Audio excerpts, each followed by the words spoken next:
Hello, good evening.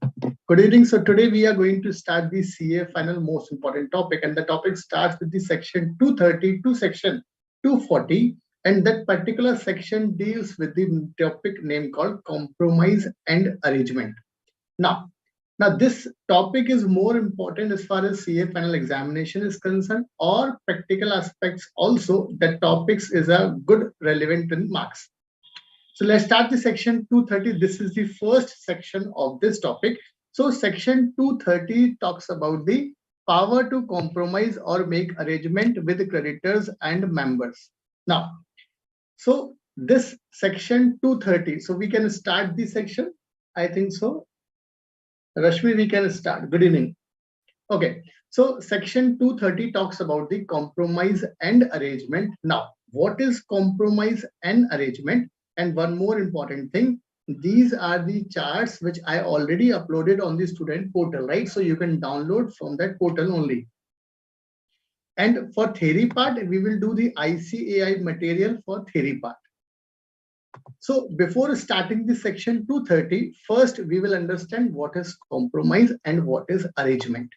So for understanding the compromise arrangement, we will go to the ICAI material. This is nicely compiled by the institute.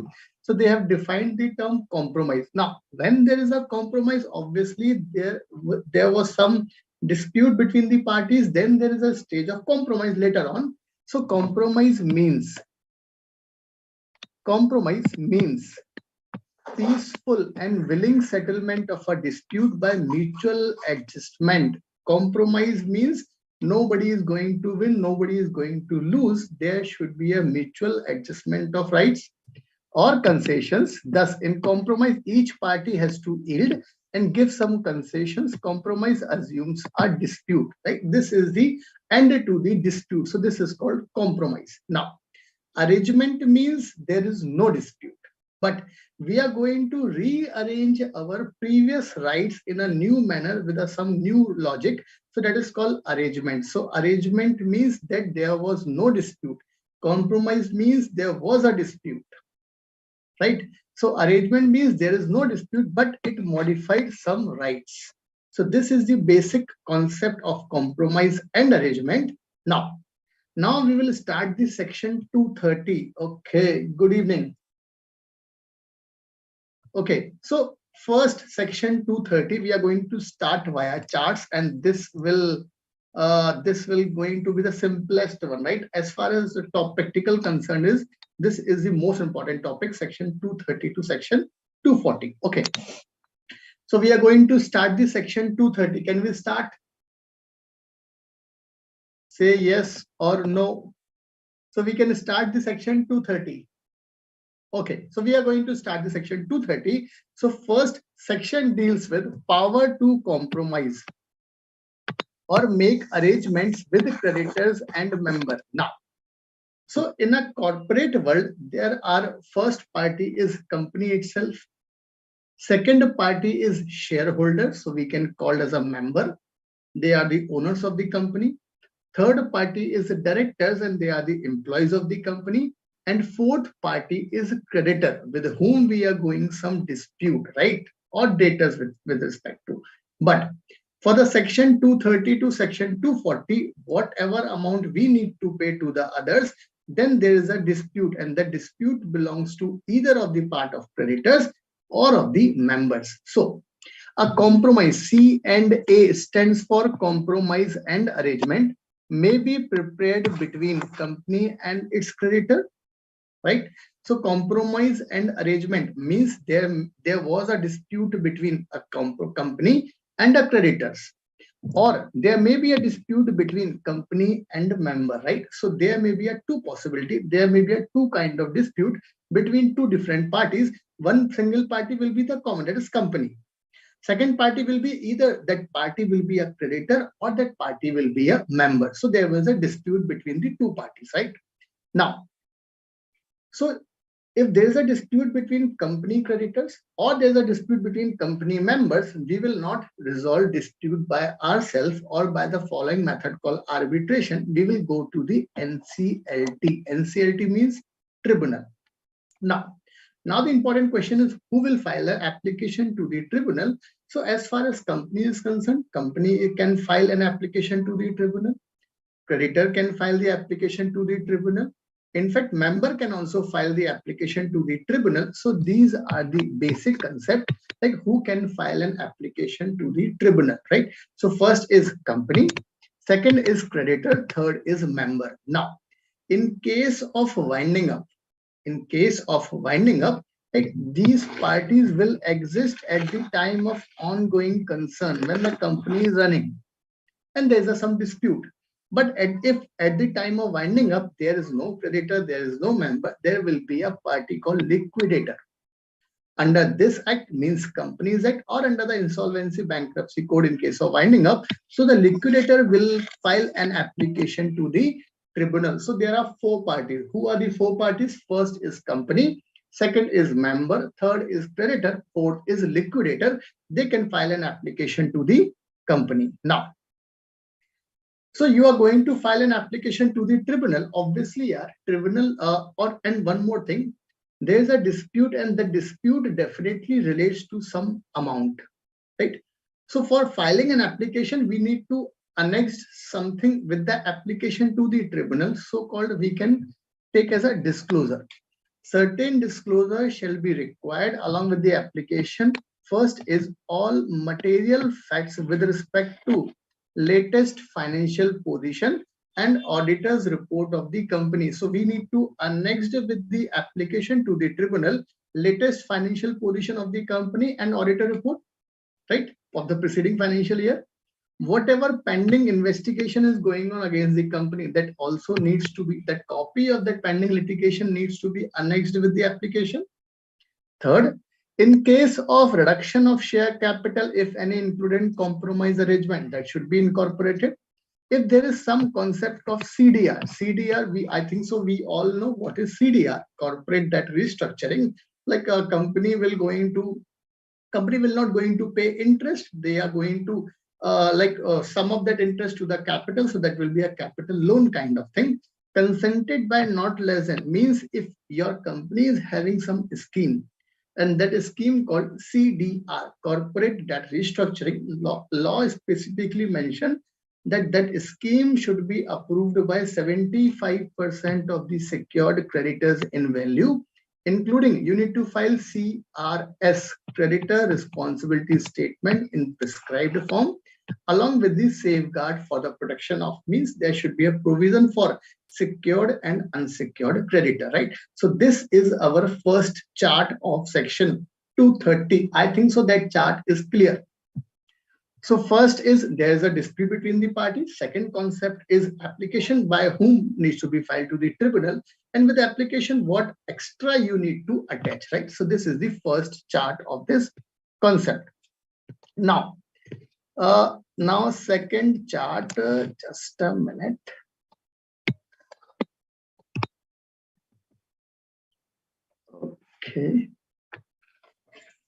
Okay, so now move towards the second chart. This is the second chart of section 230. First chart is clear, I think so. Kindly comment on this, our comment box. First chart is clear.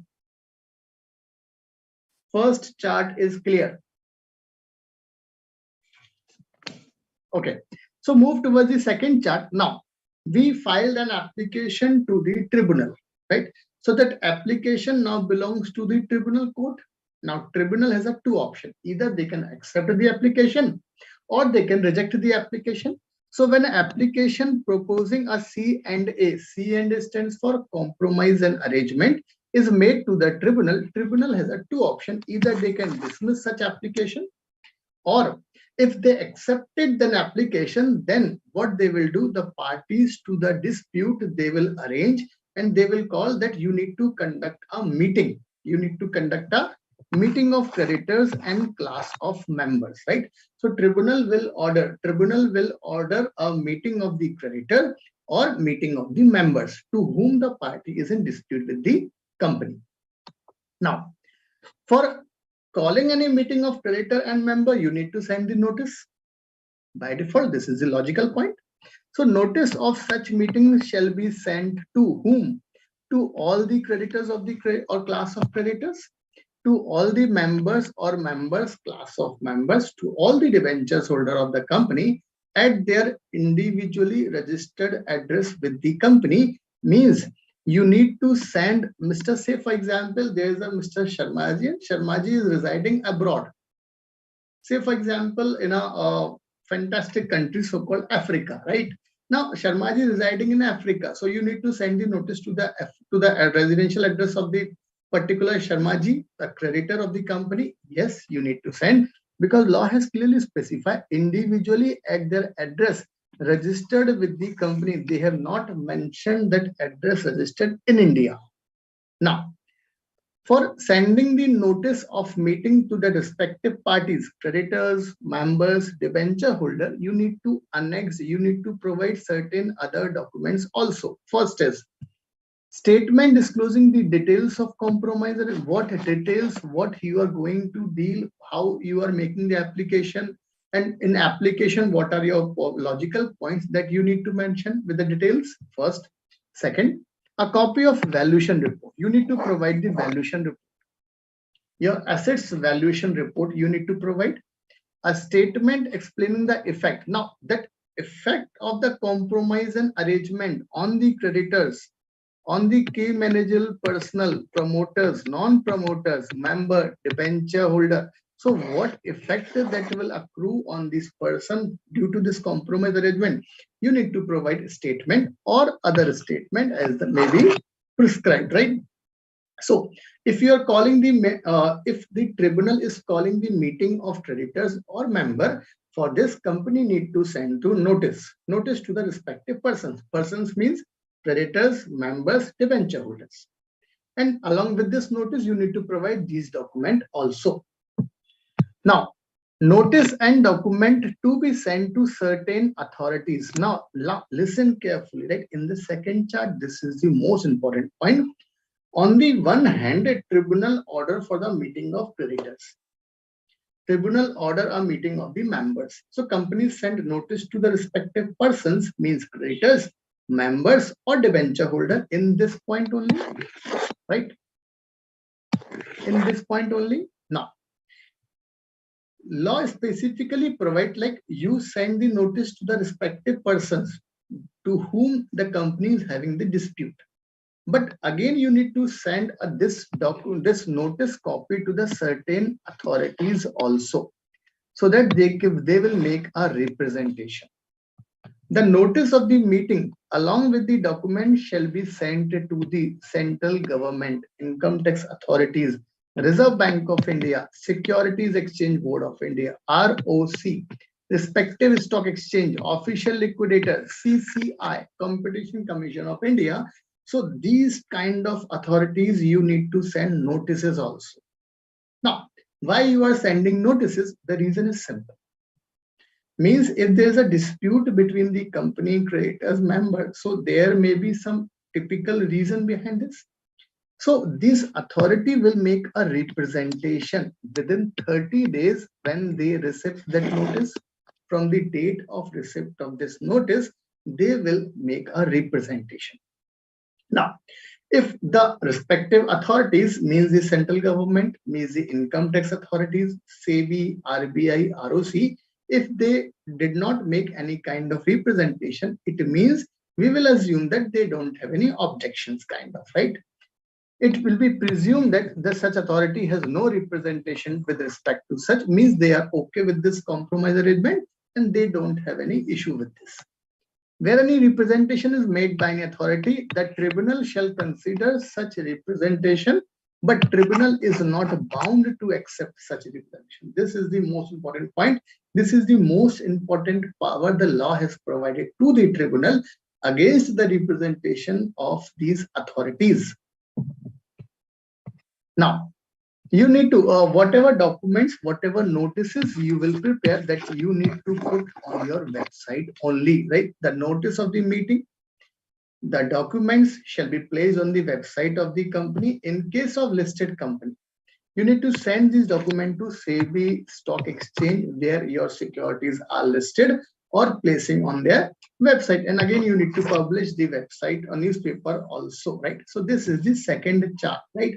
So kindly comment second chart is also clear, section 230. And this is the most important section from this topic only.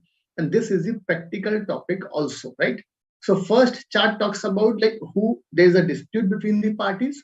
Second point, second topic in this first chart, the who will file an application, what disclosure you need to provide with the application.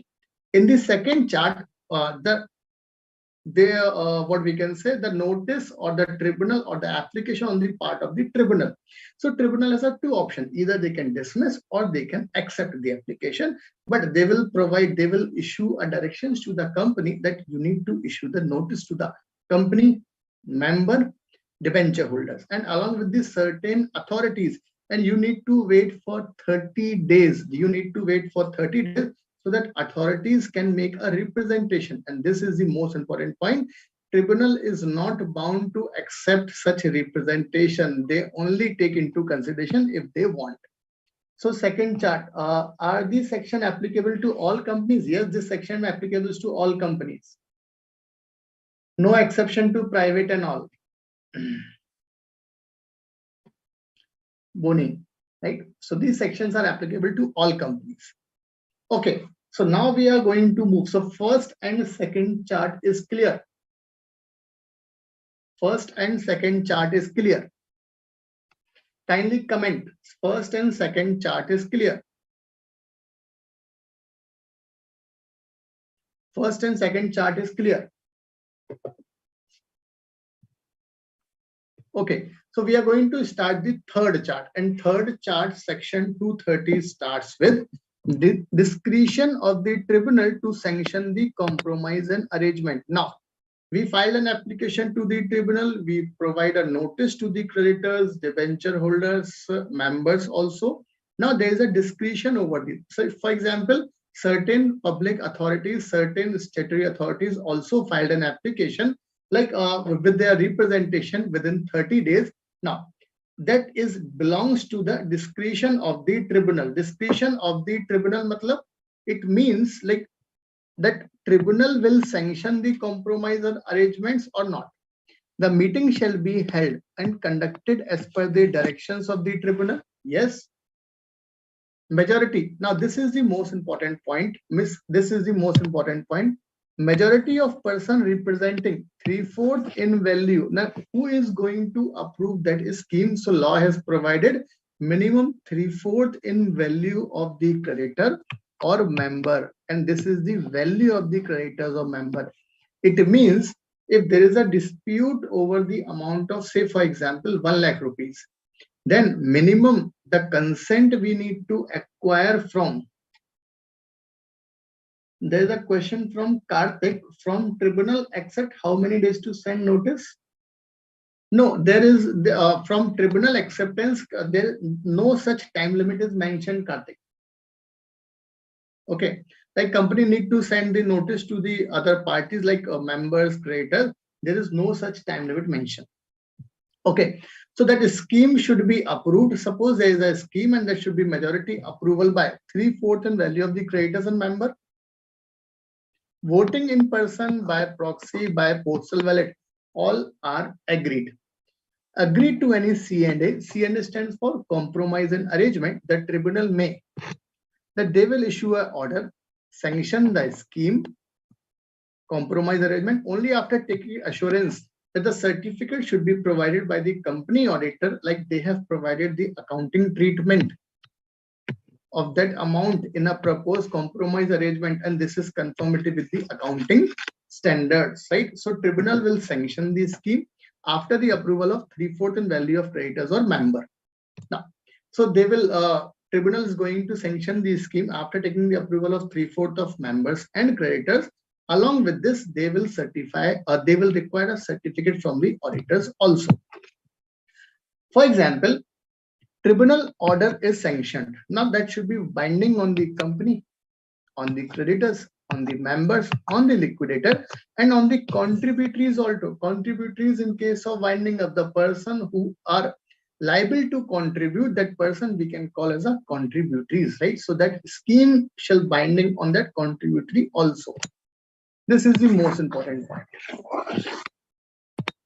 Any objection to the C&A shall be made only by, suppose for example, there is a scheme is approved by tribunal, and if certain parties have any objection, so law has prescribed that person should be, the person who is putting his objection, he should hold 10% of the shareholding, right? Now, suppose, for example, I am holding 15% of the share capital of the company. Can I put my objection before the tribunal regarding the C&A? Yes or no? Is I am eligible to, I am holding 15% of the shareholding of the company. Is I am eligible to put my objections before the tribunal? Yes or no? Yes or no? Kindly comment if I'm holding 15%. If I'm holding 15% of the shareholding of the company, whether I am eligible to provide my objection, yes or no? Tribunal will entertain my objection or not?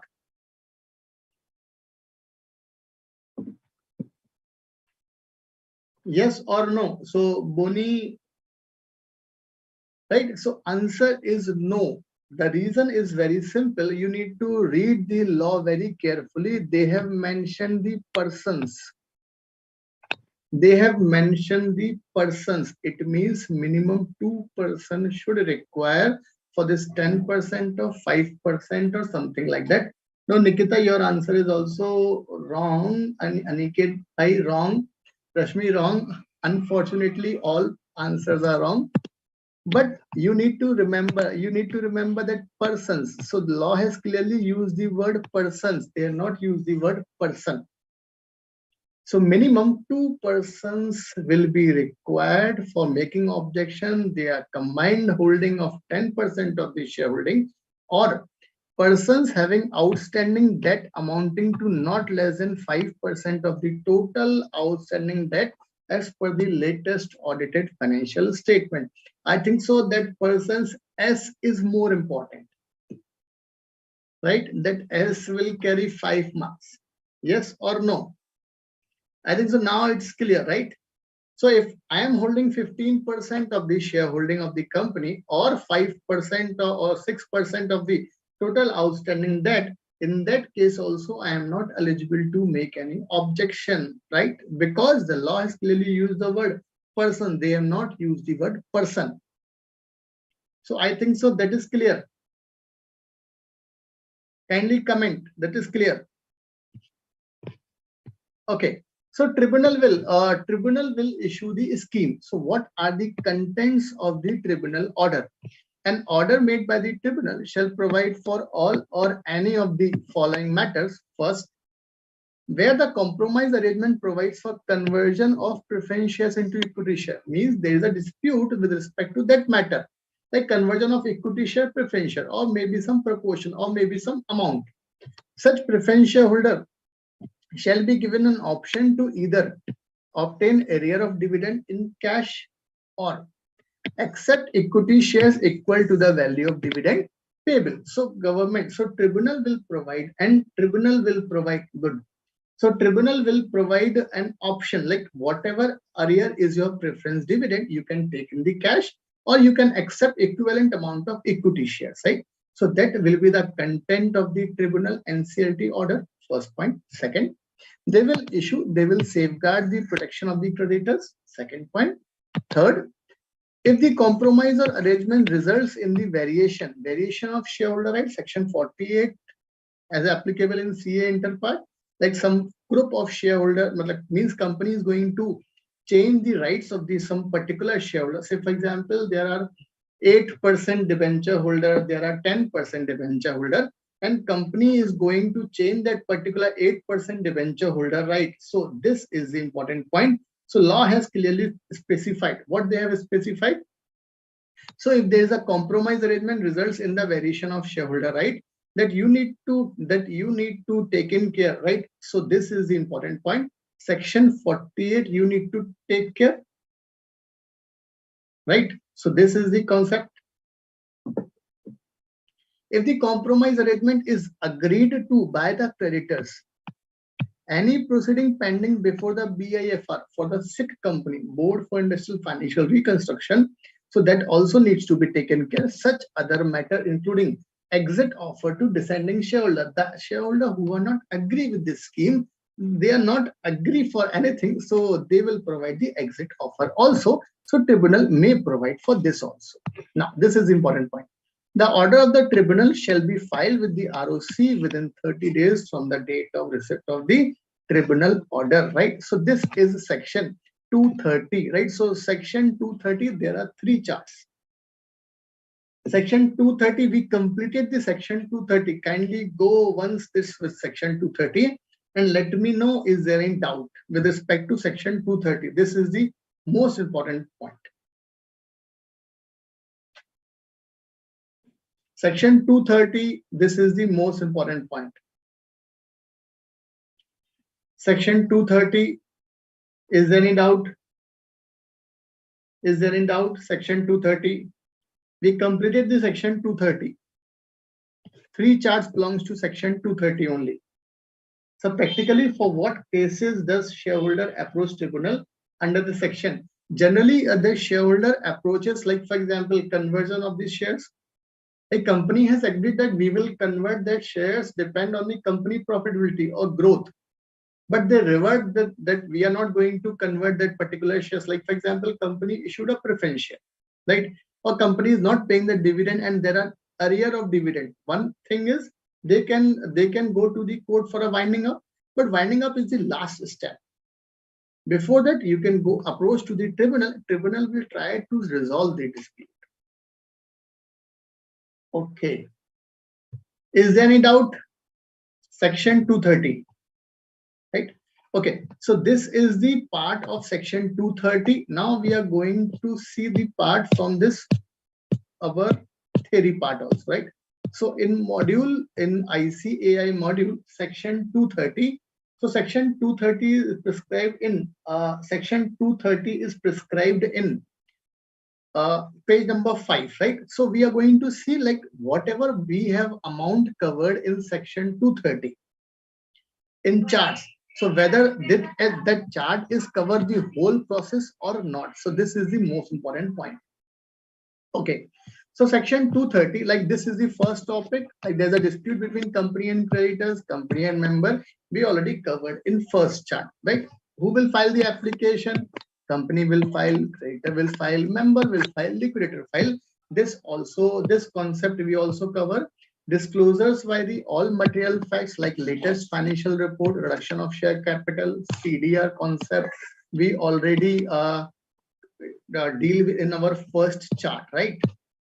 Now, notice of meeting. Notice to whom? Creditors, members, debenture holders, sectorial regulator, right? Annexure with the notice. You need to provide certain notice with the annexures with the notice, like details of the compromise arrangement, valuation report in our second chart, explaining the effect of the C&A over the creditors, KMPs, non-promoter member, debenture holder. So this all we covered in our charts. Advertisement, yes, we need to make an advertisement of this notice and other document on the website of the company. And in case of listed, the SEBI and the securities listed, right? Time period for issue, receipt of copies of C&A, compromise and arrangement, okay? Notice to sectorial regulator, we need to provide notice to and we need to wait for their objection within 30 days. And if they not made any objection, then we will assume that they don't have any problem. The tribunal may dispense with calling of requirement, calling of meeting of creditors and class of creditor where such creditor have at least 90% agreed by the affidavit. Okay, so they will not call the meeting, right? Notice of adoption. A notice shall provide that the person to whom notice is sent may vote in the meeting either by themselves or through proxy by postal wallet. Agreement within 1 month from the date of receipt of such notice, means the voting time period is mentioned is 1 month. In case of objection, so 10%, 5%, right? More than holding, if you are holding, the persons are holding 10%. Okay. And 5%. Okay. So this is persons, not person.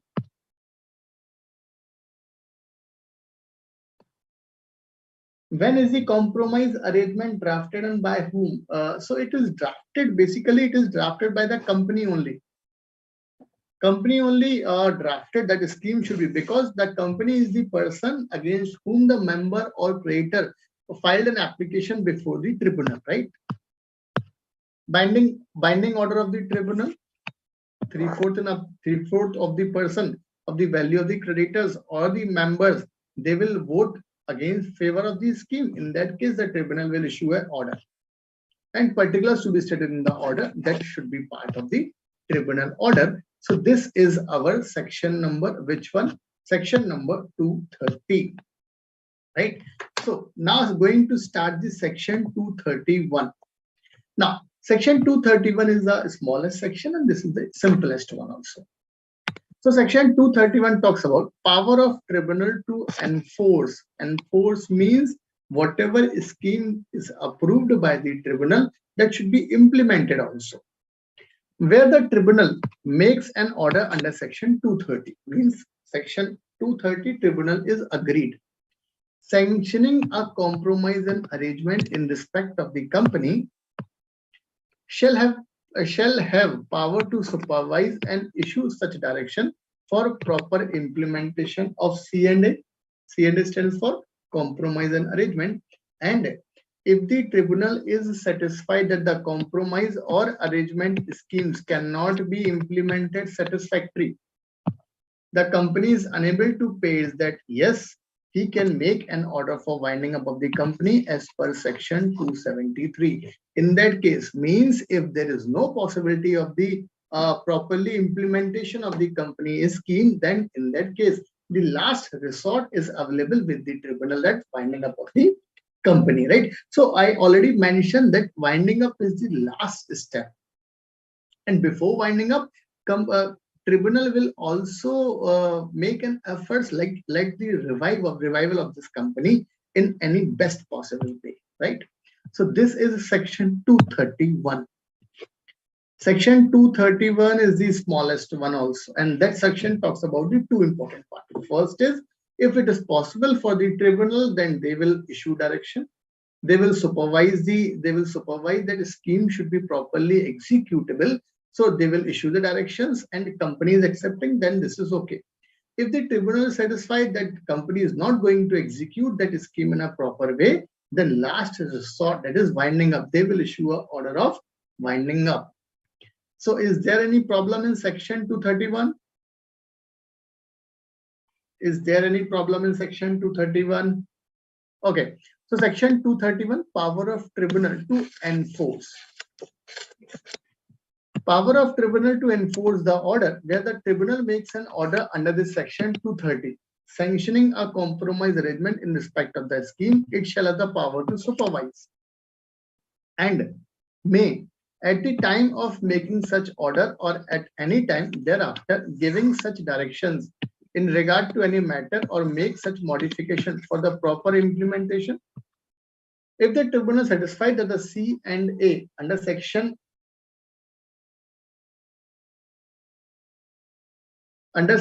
230 cannot be implemented satisfactorily, so in section 231 there are two possibilities. Like, if any order is issued by, if any scheme is approved by the tribunal, so now the part of implementation of that scheme. So implementation deals in section 231, right? So in section 231, there is an implementation part. Now there are two possibilities. Either the company is going to implement the scheme as a tribunal issue direction, then tribunal does not have any problem. Or if tribunal is satisfied that company is not going to properly implement that scheme, in that case, the last resort available, that is winding up of the company. I think so now it is clear, right? So section 231 is the most simplest topic of this, most simplest section of this topic. I think so now it is clear, section 231. Section 231, now it is clear. Section 231, kindly comment. Section 231 is clear. It talks about the two important parts, nothing else, that is called executable of the implementation of the scheme.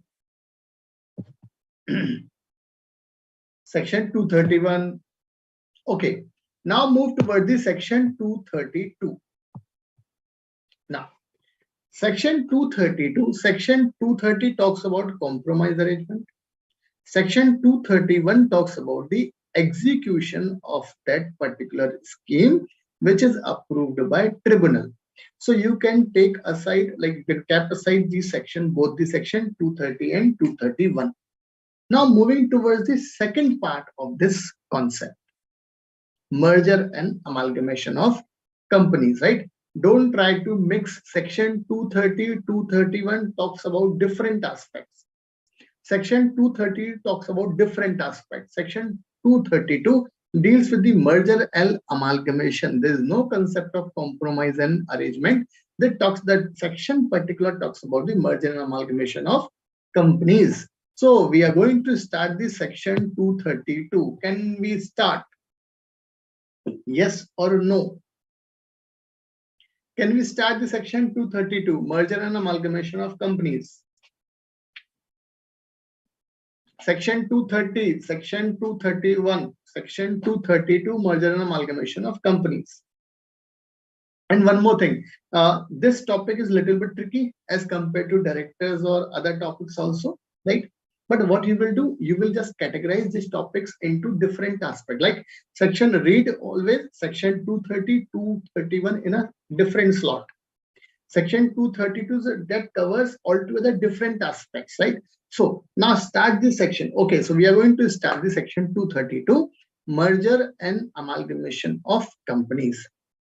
When an application is made under section 230 for sanctioning of compromise and arrangement, and if it may shown to the tribunal contains any scheme for the reconstruction of merger and amalgamation, or the whole or any part of the property or liability of any company is required to be transferred to the other company, means suppose, for example, section 230, there's a scheme and that scheme results in merger and amalgamation, then this section will come into the picture, right? I think so. Now the concept is very clear, right? Like tribunal issued the scheme, and that scheme provides for merger and amalgamation of two or more companies, then this section will applicable. On receipt of application, the tribunal may order meeting of the creditors and meeting of the class of members.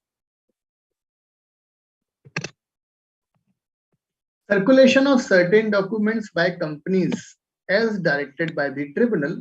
The draft of the proposed terms of the scheme or filed to ROC.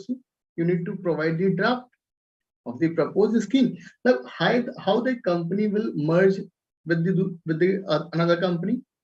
What are the terms of amalgamation that needs to be filed to the ROC. A report adopted by the directors of the merging company specifying the effect of compromise arrangement on shareholders, key managerial person, promoters, non-promoter shareholder, laying out of in particular the share exchange ratio, specifying any special valuation difficulties, the report of the expert with respect to valuation, that also you need to provide.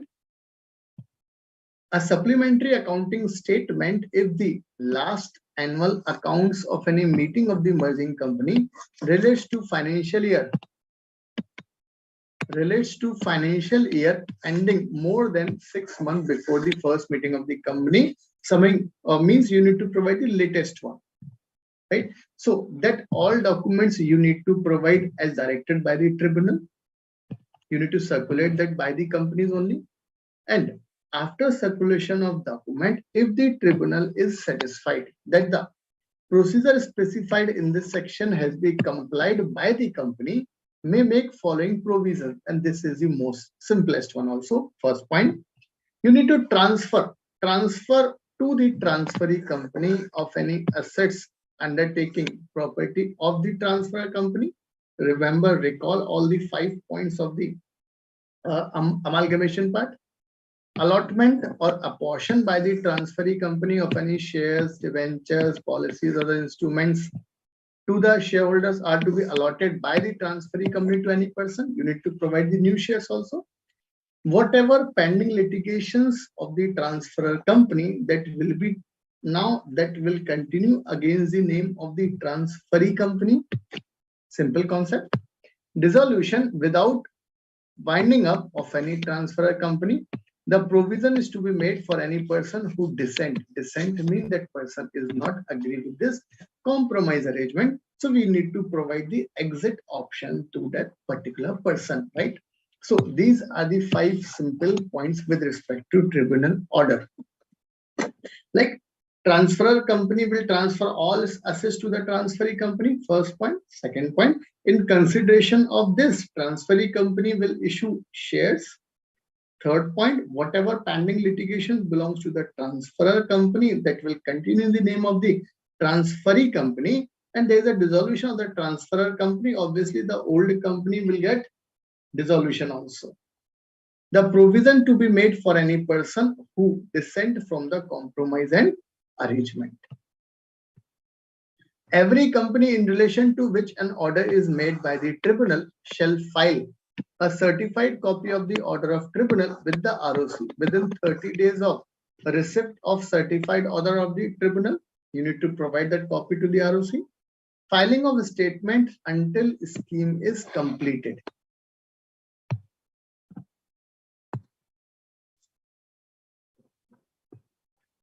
Filing of statement until scheme is completed. Every scheme, every company in relation to which the order is made by the tribunal shall file with the registrar a statement. The statement shall be filed every year until the completion of the scheme. Say, for example, your scheme will continue for 3 years. Then you need to file the statement for every year also. Karthik, practical example you can take like Sony and Z merger.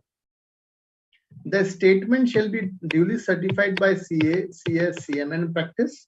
And if there is a contravention of this provision, then company and every officer of the company, there's a penalty of 25,000 and a failure continuing 1,000 rupees per day, subject to maximum 3 lakh rupees, right? So this is your section 232 with respect to merger and amalgamation of companies. Okay.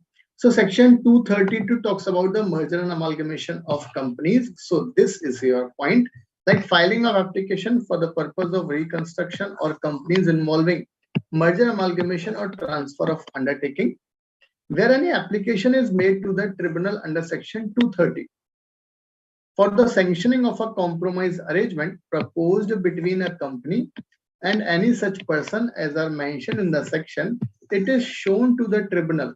This is the first point. Like 2 companies are going to merge or there is a transfer of assets, properties, liabilities.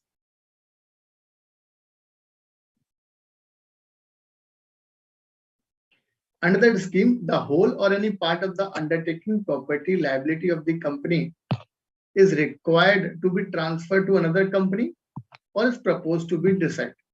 The tribunal may, on the application, order a meeting of the creditors, class of creditors, members, class of members. Accordingly, they will call a meeting as per section 230. Like you need to send the notice also. Along with the notice, you need to provide the attachment also with this notice. Circulation of information for the meeting by the merging companies, the companies in respect of which division is proposed, you need to circulate that also. Like what will be the effect of that compromise arrangement on the persons? Draft scheme has been filed with the registrar. What adopted by the directors of the meeting, valuation report you need to file, right? So that information you need to provide. Whatever tribunal will issue the order, that will issue with respect to employee transfer, NRI holders, provision for dissent person, you need to provide the respective amount, transfer of instrument, date of transfer, certificate from the listed company or legal proceedings, whatever, dissolution of the existing old company, right? So these are the certain points which will issue by the tribunal in case of merger and amalgamation of this section 232, right? So this is your section 230. In case of contravention, this is the penalty amount. And this is the basic diagram, like existing company transferred property and liability to existing company. This is merger by absorption. And this is by new company, merger by formation of a new company, right? So that is section 232. So I think so. Is there any doubt in section 232? You can ask a doubt. Is there any doubt in section 232? Let me know.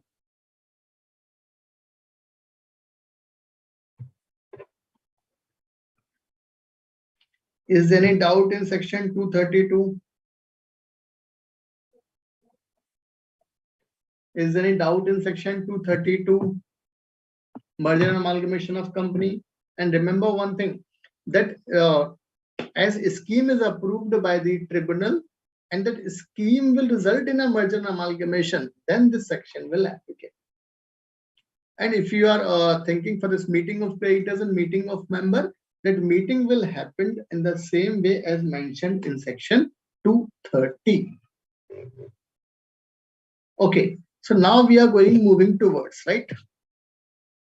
Now, section 233, this section also talks about the merger and amalgamation of certain companies. But as far as section 230 is concerned, we need to provide that section in a different manner because the heading is altogether different of this section. Now read this. Fast track mode of merger and amalgamation of certain companies means you can opt the merger and amalgamation procedure as per the scheme 230, 231, 232, or there is an alternative method available, that is section 233. Okay, so we are going to start the section 233, right? Can we start the section 233? Yes or no? Yes, all kind of in all kind of merger amalgamation, tribunal approval is required. Because when in fact, Aniket, if there is no problem in your amalgamation and merger, there are no creditor, then too approval of the tribunal is required.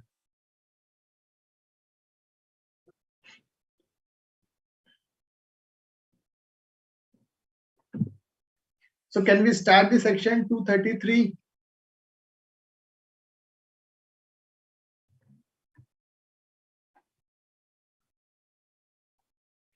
Every company has made a business combination as per Ind AS 103. Section 230 is applicable every year, that for that particular year only, till your scheme is not completed.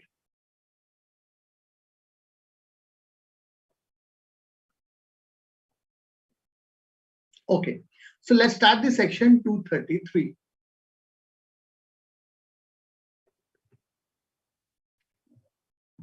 Okay, so section 233, single chart is there, but that is most important concept, right? So we are going to start this simple concept. First is, so this is the fast track merger, right? As you read the reading also, fast track mode of merger or amalgamation of certain company, section 233.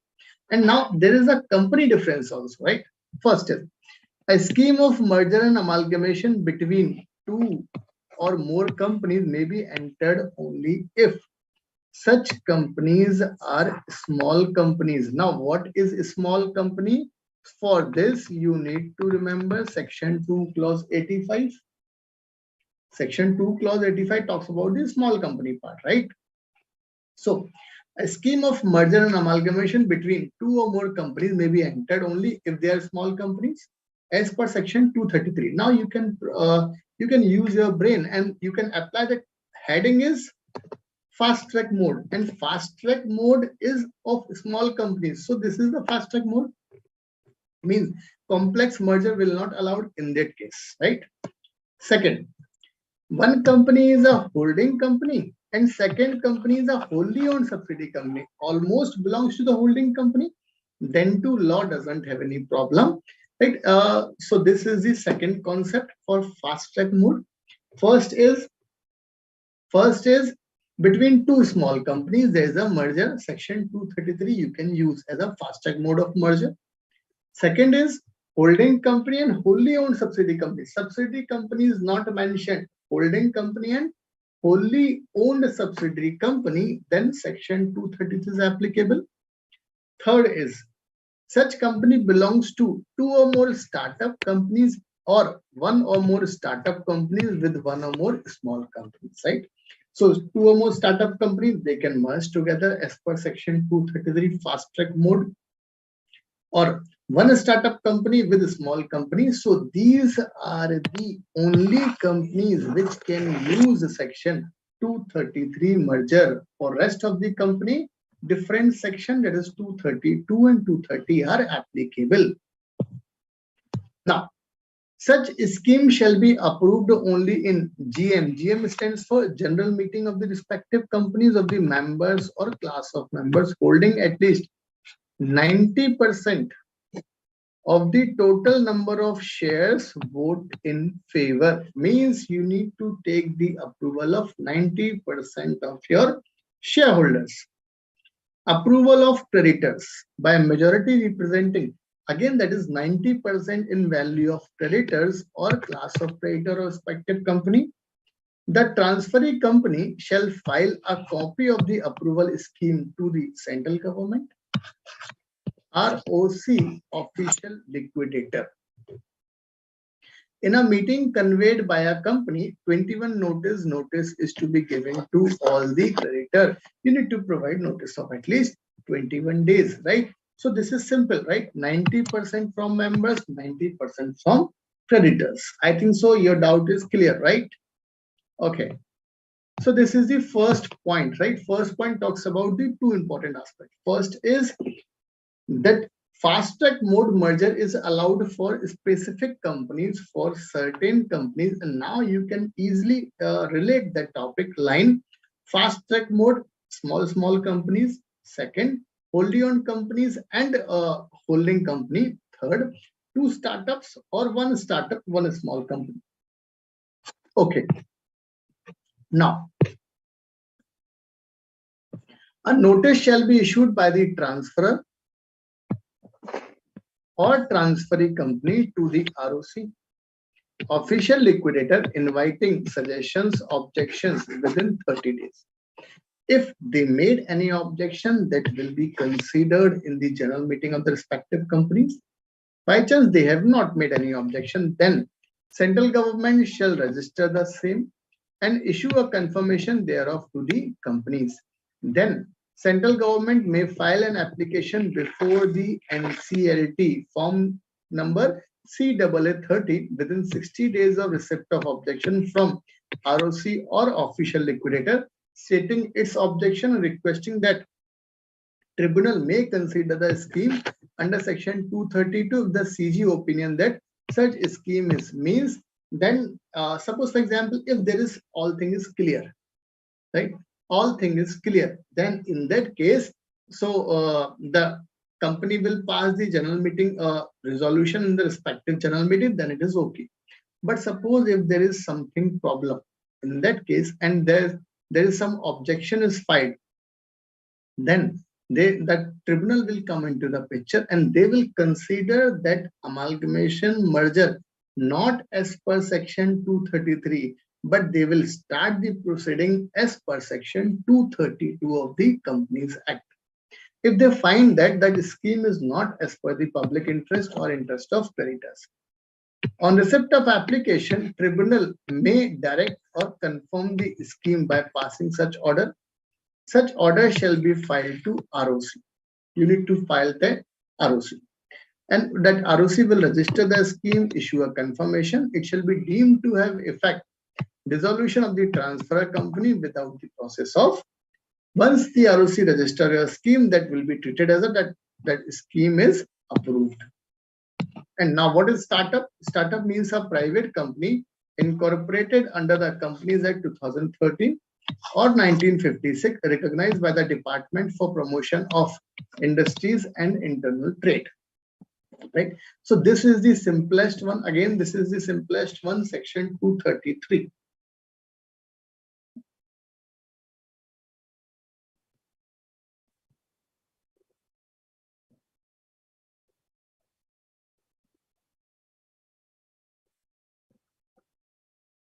Boni, your doubt is kindly elaborate this, right? Part C. Okay. So section 233 is this, right? So is there any problem in section 233? So we will start the 233 by this also. Like preparation of proposed scheme, notice of the proposed scheme to ROC official liquidator. They will consider their objections, suggestion, if any, and accordingly amend that scheme. Approval of a scheme in respective general meeting of transferor company, transferee company. Filing of declaration of solvency with the ROC. Because in case of you, if the company is insolvent, then the winding up will start. Convey meeting of creditors by giving 21 notice. Approval for this required is 9/10, means 90%. Filing of approved scheme by transferee company with the central government. This is the important part. Now, merger of that particular scheme 230 is applicable for 2 or more small companies, holding company and subsidiary company, wholly owned subsidiary company, or such other company as may be prescribed. So this is the concept. A notice of scheme of merger may be entered subject to following condition. You need to provide notice. Objections, suggestions received by the respective companies. Majority approval 9/10 means 90%. Filing of copy of a scheme with the central government, ROC, official liquidator, they have a right or they have a right to reject. Okay, is there any doubt in section 233? Let me know. This is the concept of 60 days. And if the government is thinking that that scheme is not in the interest of public, then they will trial, that tribunal will trial that scheme under section 232, not as per section 233. And effect of registration is basis, right? The transfer of property and liabilities of the transferor company to the transferee company. The charges, if any, on the property of the transferor company shall be applicable and enforceable as the charges were on the property of the transferee company. Legal proceeding by or against the transferor company pending before any court of law will be continued in the name of the new company. And exit for the dissenting shareholder, we need to provide the exit option also. Right? So this is your section 233. So this is your section 233. Is there any doubt in section 233? Yeah, remember one thing. Section 233 is alternative to section 232 merger amalgamation, subject to condition that section 233 will be applicable for small companies and there is a clear concept. Means everything is transparent, everything is fair, then you can use the section 233 for small companies, for certain specific companies only. Okay, so is there any doubt? Is there any doubt for section 233? And approval required is 90%.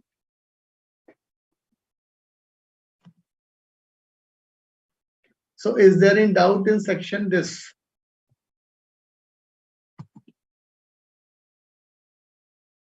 Is there any doubt? Okay. Nikita, no doubt. Okay. What about others? Is there any doubt in section 233? Is there any doubt in section 230, 231, 32, 33? Aniket bhai, no doubt. Okay. So section 230 talks about the compromise arrangement, right? Who will file an application? First chart, notice is issued. Second chart, third chart deals with the tribunal part, right? If you can remember that chart also.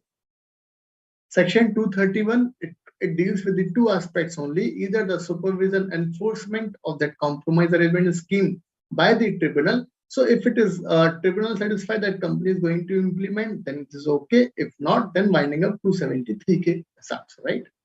Section 232 talks about the merger and amalgamation of companies as resulted from section 230. And section 230 talks about the fast track merger.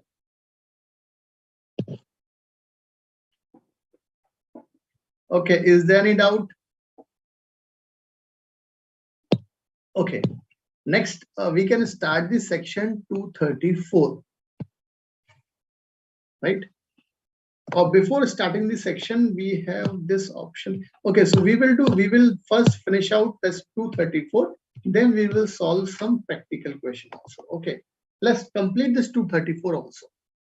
Merger and amalgamation of companies with foreign companies. So now you can differentiate.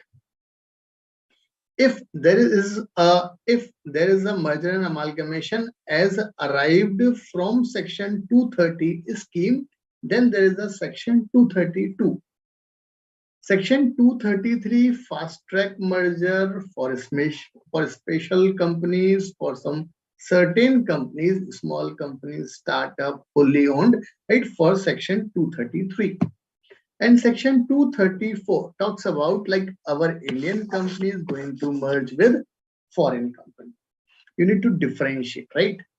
Otherwise, you will go round, round, and round. Okay, application of provision in case of merger and amalgamation between an Indian company and a foreign company. The provision of chapter 15, section 232, section 240 shall apply same as it is to the scheme of merger and amalgamation between company registered under this act, means Companies Act, or companies incorporated in the jurisdiction of such countries as may be notified from time to time by the central government. Now, so if you can remember, like you can, by default, you can remember if there is a foreign company. So by default, that particular institution will come into the picture. FEMA is there. Prior approval of Reserve Bank of India shall be required for merger of foreign company into a company registered under this act, or merger of a company registered under this act into a foreign company. Means foreign company is going to merge in Indian company, or Indian company is going to merge in foreign company. For both these companies for merger, section 234 is there. Provision contained in the rules are to be complied with. The transferee company, means new company, shall ensure that valuation is conducted by the valuer who are member of recognized professional body in the jurisdiction of the transferee company. Second, the concerned company shall file an application before the tribunal as per section 232, section 232 of the Act, after taking the approval of RBI. But before making such rules, central government will always consult with the Reserve Bank of India. Now, terms and condition of such merger may provide for. What they will provide with this terms and condition? Terms and conditions of such merger may provide, among other things, for the payment of consideration to the shareholders of the merging company as per the scheme, and such payment may be made in cash, in depository receipts, or partly in cash or partly in DR, depository receipts. The provision contained in section 234, this section only, shall be subject to the provision for any other law for the time being in force. In other words, the provision contained in this chapter, means from section 232 to 240, shall not apply to merger and amalgamation between a company and a foreign company if any other law for the time being in force provide for, means specific over general. If there is some specific law which are applicable over the amalgamation of these type of companies, that law will apply. Otherwise, that particular section will apply, right? So this is your section 234. Let's complete theory part also. So section 234 deals with the merger of amalgamation between Indian company and foreign company. Section 234 of the Act makes provision in respect of cross-border merger. We can call this as a cross-border merger, an amalgamation between Indian company and a foreign company. Procedure to be prescribed in Rule 25A. The expression foreign company means any company. Foreign company means any company. Incorporated, we all know the definition of foreign company. Foreign company with the Indian company. This is a foreign company with an Indian company. A foreign company incorporated outside India may merge with an Indian company. Like outside company, Jaguar is going to merge, that already merged with the Tata Motors, for example. After taking, you need to take the approval of RBI. After complying with the provision of 232, section 232. The scheme of merger may provide for the payment of consideration to the shareholders of the merging company as per the drawing, either in cash or DR or partly in cash or DR. Indian companies with foreign companies. A company may merge with a foreign company incorporated in any of the jurisdictions specified by CG in consultation with RBI along with this sections from section 230 to section 232. Okay, so is there any doubt in from section 230 to section 234? Now we are going to start the practical questions. So is there any doubt? Is there any doubt? If you have any doubt, you can ask your doubt.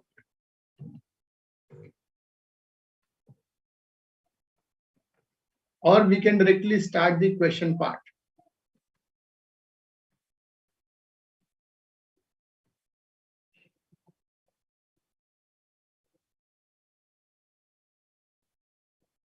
Or we can start the directly this part.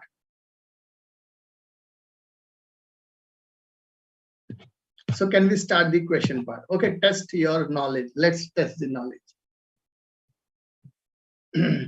So can we start this part?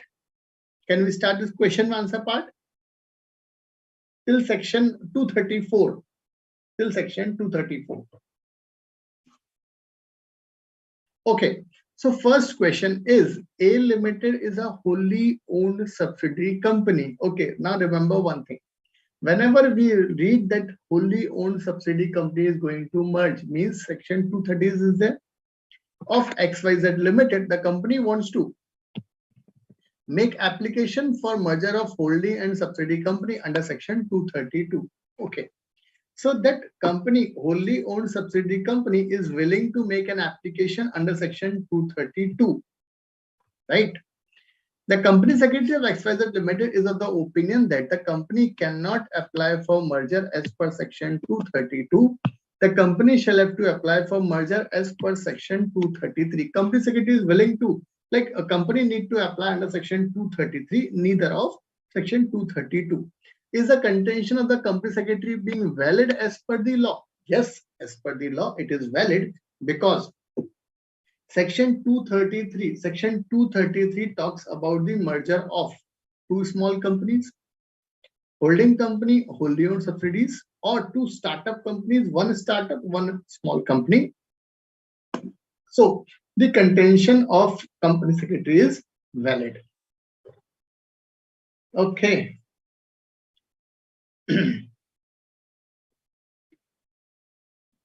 And in fact, these are the optional part, fast track merger.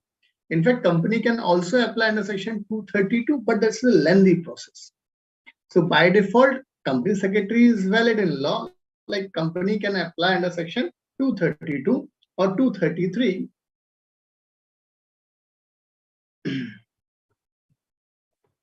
Right? You can choose the option, like whichever option is suited, but that is not correct. A company cannot apply under section 232. 232 merger is a normal process. 233 is a fast track process. Okay. Next question. Next question is, this is the calculation part. Okay. Okay. So this is the calculation part, and this talks about the what? A meeting of members of ABC Limited was convened under the order of the court to consider a scheme of compromise and arrangement. Okay. Notice of the meeting was sent in the prescribed manner to all the 600 shareholder. How many shareholder? 600 shareholder holding in the aggregate 25 lakh shares. Okay, so all the 600 shareholder in aggregate holding 25 lakh shares.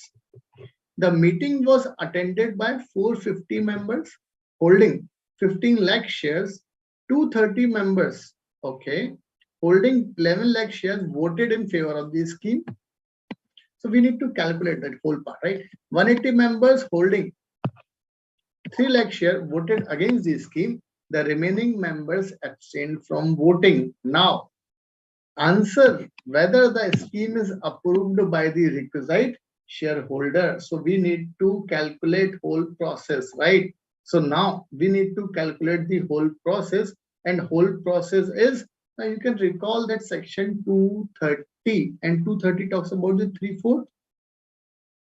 If you have any doubt, you can ask your doubt, right? Okay, so that talks about this. So in case total company shareholder is 600, right? 600, 450 members attended that particular meeting, but only 390 members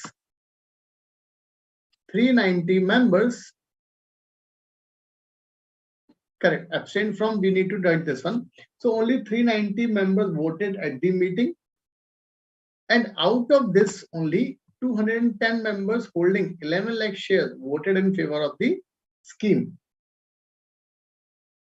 So out of this, that is, so we need to take this as a 75%. So 75% of number of members. So that comes to 196 is satisfied. 390 members who participated in the meeting hold 14 lakh, 3/4 of which work out to be 10,50,000, right? 10,50,000, while 200 members who voted for the scheme hold. We need to do the calculation in a simplest manner, right? So as both the requirements are fulfilled, the scheme is approved. So accordingly, we completed both these schemes, both the solutions also. So accordingly, the scheme is approved, right? Total members 600, 450 attended the meeting, 210 holding 11 lakh shares voted in favor of the scheme, and 180 members holding 3 lakh shares voted against the scheme. So this is the concept overall section 230 deals with. Same concept is question number 3 also, right? Question number 3 also on the same line. Okay. Question number 4. Question number 4. At the meeting of members of QRS Limited, a scheme of compromise arrangement was approved by the requisite majority. Okay. The NCLT, after complying the provision, issued an order approving the scheme of compromise arrangement. List out the matters to be provided in the NCLT order. Like what order? That also already explained in the charts also, like protection of the creditors, or the that preference shareholder will be converted into equity share. And if there's any arrear in the dividend of the preference shareholder, they have a 2 options. Either they can receive the dividend in cash, or they can convert into the equivalent number of equity shares. Correct. Question number 5th deals with the section 235. Okay. So we completed till section 234. So it's okay. So there is a demand for break. Okay. So we will do one thing. Karthik, how to write the answers for descriptive question like this? Simple. This is the most simplest. You need to remember one thing. Whenever you need to attend, when you need to answer the descriptive question, you need to provide in a 3 manner. P, F, C. First, you need to provide the provision related to that question or descriptive question. So you need to mention the provision part. Second, you need to provide the fact of the cases. Fact of the cases means question summary. And third, you need to answer your question like in a concluding manner. Like as per the above provision, we conclude that the company secretary is not correct or company secretary is correct in their view as per this particular section. So this is the format for answering any descriptive question. You need to answer in a three-step process by following the three-step process: PFC, provision, fact of the case, and conclusion part.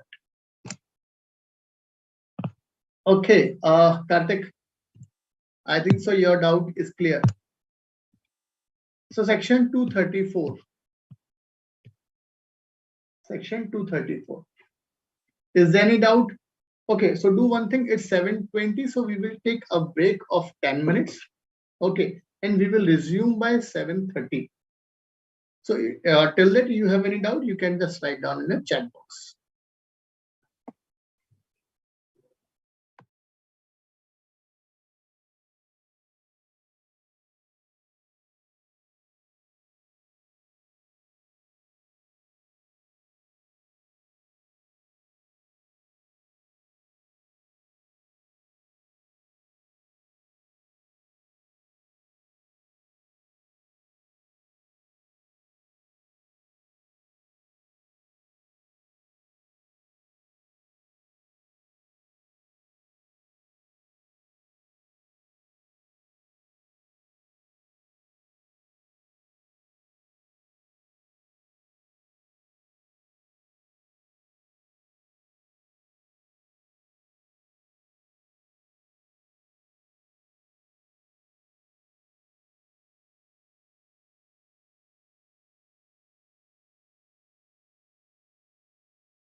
Okay.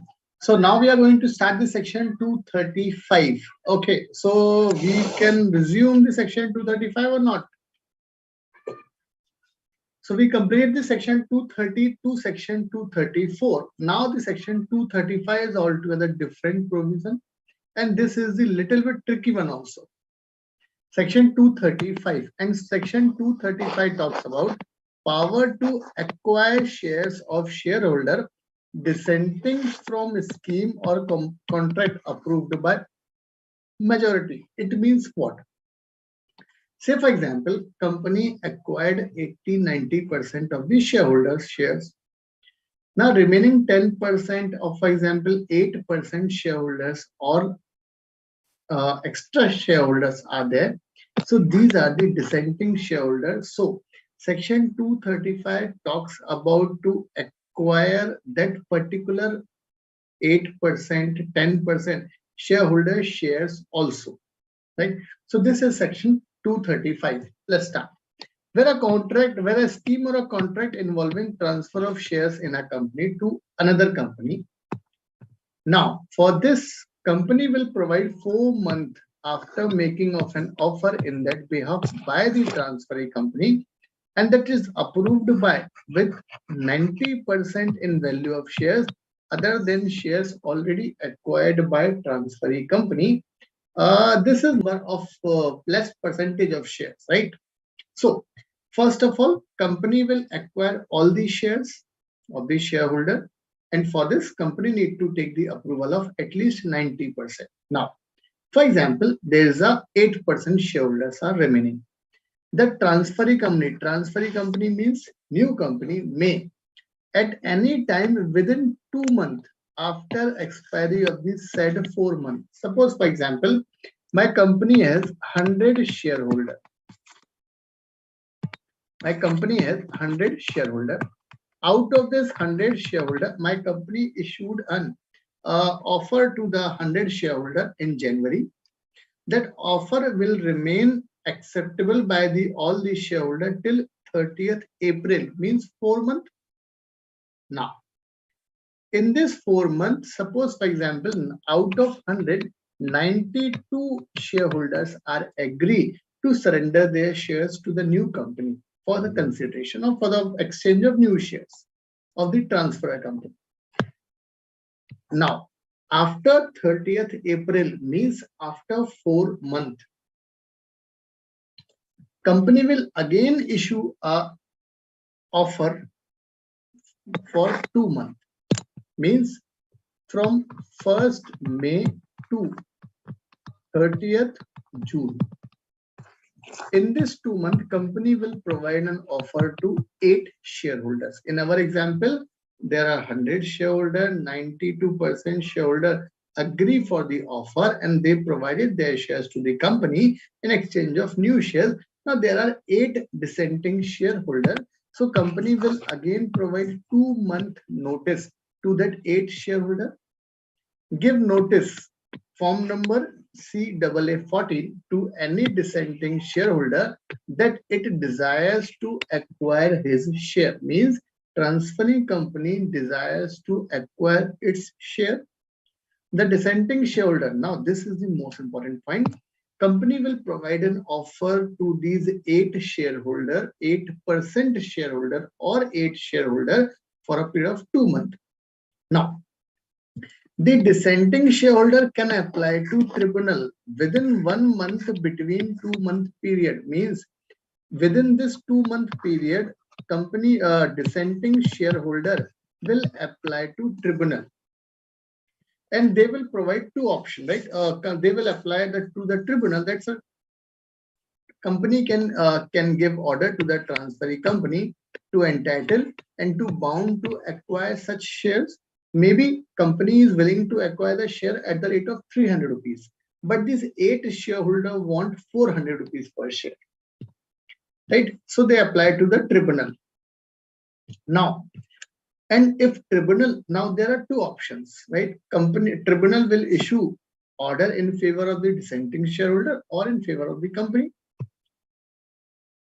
For example, issued in favor of the shareholder. Then transferee company sent a notice to the transferor company together with an instrument of transferee to be executed on behalf of shareholder. Then register the transferee company as a shareholder of these shares. Any money received by the transferee company shall be disbursed to the entitled shareholder within 60 days, right? So this is your section 235 and this is your section 235. Remember one thing, 4-month time period for all these shareholders, 2 months after expiry of 4 months, 2 months for dissenting shareholder, and within the 2 months, the dissenting shareholder can apply to tribunal. Means 4 plus 2, and this is correct.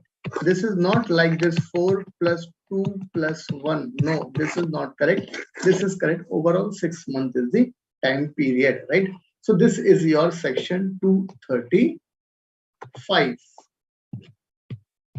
Is there any doubt in section 235? Let me know. Is there any doubt in section 235?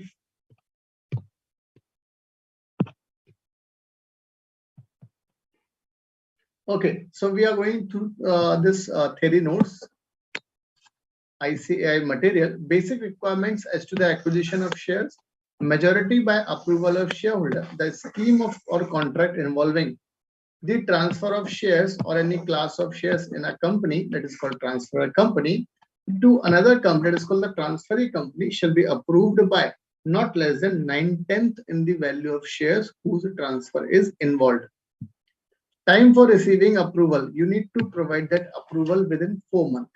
The approval from 9/10 shareholder in value shall be received within 4 months after making an offer in that behalf. Acquisition of the remaining shares, company will again provide a further offer of 2 months. The shares already held at the date of the transfer by the transferee company or nominee of the transferee company or a subsidiary company shall not be counted. Obviously, we will, as in the amalgamation question in the accounts also, we are deducting that existing percentage. The transferee company shall express his desire to acquire the remaining shares, means 8 shares in our example. It is called dissenting shareholder within 2 months after the expiry of 4 months, and accordingly shall give notice. Now, order of tribunal to acquire shares of the, where a notice under subsection 1 is given, the transferee company shall, unless an application made by the dissenting shareholder to the tribunal within 1 month from the date of the notice, tribunal thinks fit to order otherwise, be entitled to bound to acquire those shares on such terms and conditions as approving shareholder are transferred by the transferee company. Application by dissenting shareholders, where a notice has been given by the transferee company on an application made by the dissenting shareholder, tribunal has not made an order for contrary, order made in favor of the company. In that case, the transferee company shall, on the expiry of 1 month from the date on which notice has been given, or if any application to the tribunal by the dissenting shareholder is pending, nothing is required to be done. You need to not to do anything. After that, application has been disposed and the transferee company shall acquire the shareholders for the same consideration. Separate bank account, company will provide to the transferor company, and accordingly transferor company provide that amount to the respective shareholder within 60 days.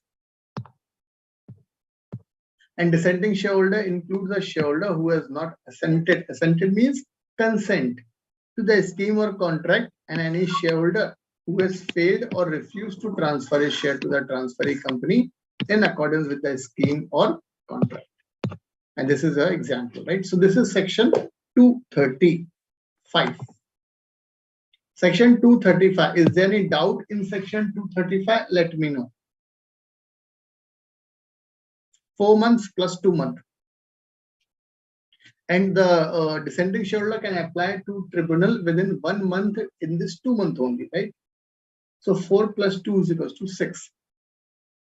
Okay, is there any doubt in section 235?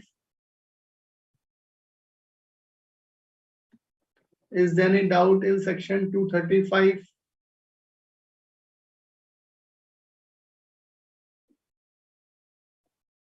Is there any doubt in section 235? Okay. Now we are going to start the little most important topic, that is called section 236. Altogether different kind of provision. Now, if a company acquired shareholders of the transferor company, minimum 90%, then this section came into the picture. Purchase of minority shareholding, section 236. Now, this section talks about section 236 applies where an acquirer or a person acting in concert means to agent.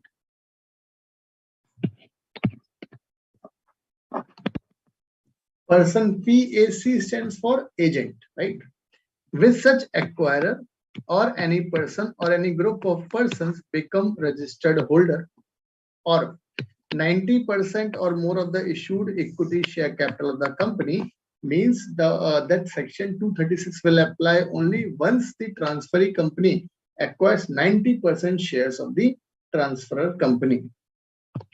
The acquirer or the majority shareholder shall notify the company of his or their intention to buy the remaining equity shares of the dissenting shareholder at the price determined by the rules. Means we need to remember that rule also.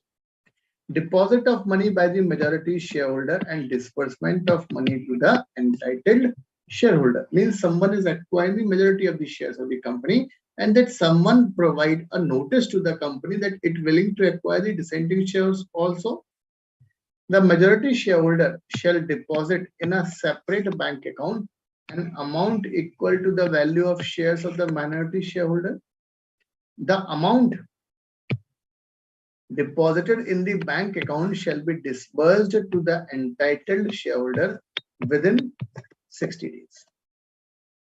The disbursement shall continue to be made to the entitled shareholder for a period of 1 year. If for any reason the disbursement could not be made within a period of 60 days, this is the possibility, and or the disbursement was made within the period of 60 days, but the shareholder entitled to such payment failed to receive or claim such payment. So for that amount, company will retain that amount for a period of 1 month, 1 year.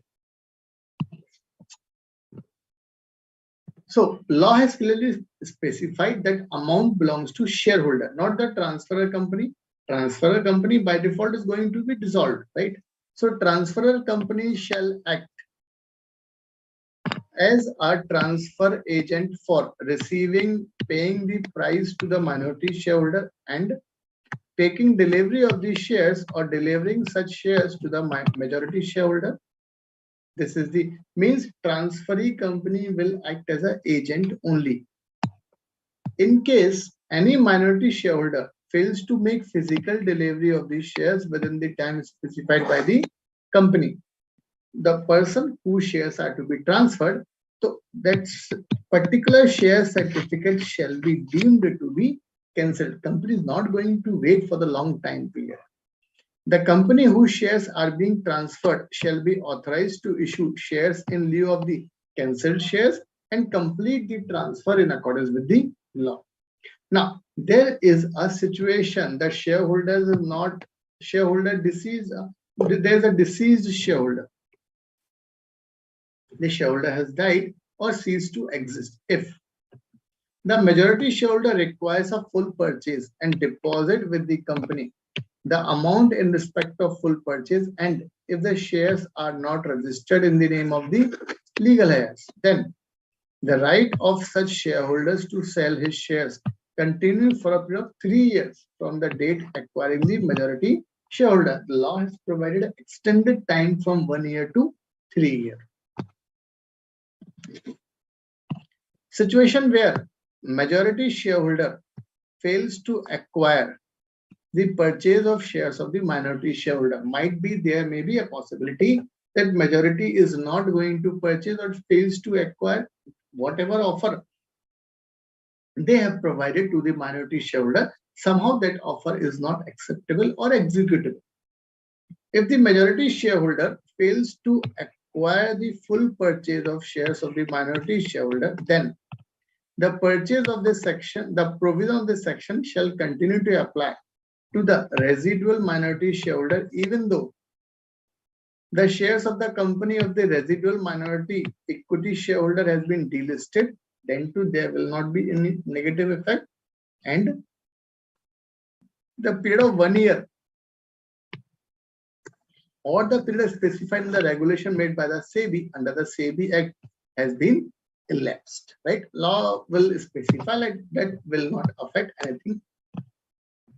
Now, there is a rule 26A for the section 236, purchase of minority shareholding held in demat format. Now, what will happen? In the dematerialized format, the CDSL and NSDL will come into a picture.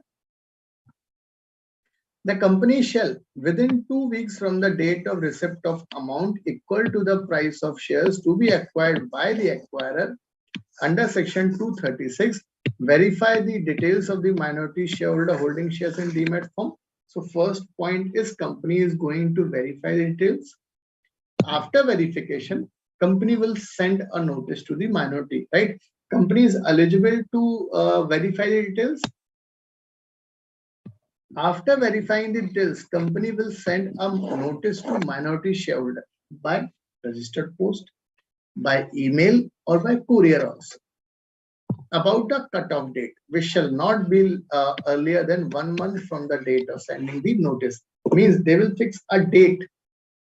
Till that date, minority shareholder needs to surrender their shares to the company, on which the shares of the minority shareholder shall be debited from their account and credited to the designated demat account of the company unless the shares are credited in the account of the acquirer as specified in the notice before the cutoff date. A copy of the notice served to the minority shareholder under sub-rule 2 need to publish in a widely 2 newspaper in the registered office, the circulation where the newspaper is circulated. 4th point.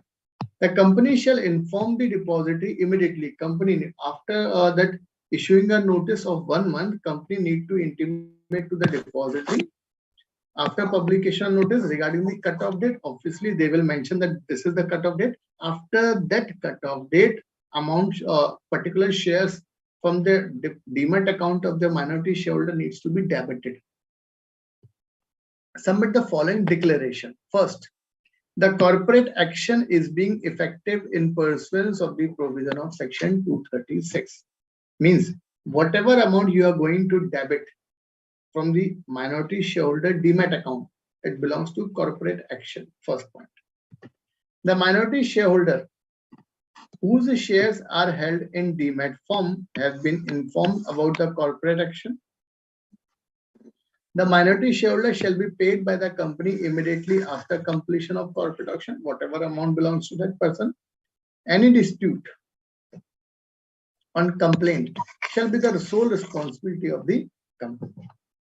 For the purpose of effecting transfer of shares through corporate action, board needs to authorize the company secretary or in their person any other respective person. Upon receipt of information under sub-rule 4, depository will make the transfer of shares of the minority shareholder who have not on their own transferred their shares to the in favor of the acquirer demat account, right? After receiving the intimation of successful transfer of shares from the depository, the company shall immediately disburse the price of the shares so transferred to each of the minority shareholders after deducting the applicable stamp duty.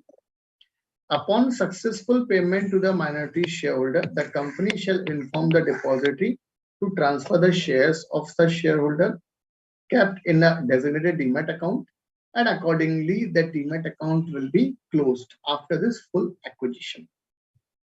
In case where there is any specific order of any court or tribunal, maybe there may be a specific order of a court or tribunal or any authority restraining any transfer of such shares or payment of dividend where such shares are pledged or hypothecated means, suppose for example, if there is some shareholder and the shareholder already pledged that shares. Under the provision of Depositories Act 1996, the depository shall not transfer the shares to the minority shareholder to designated demat account of the company under sub-rule 6, right? So this is your section 236 read with rules. So is there any problem with respect to that section 236?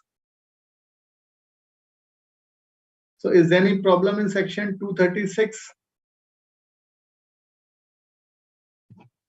So section 236 will come into a picture when the transferee company hold already 90% of the shares of the company.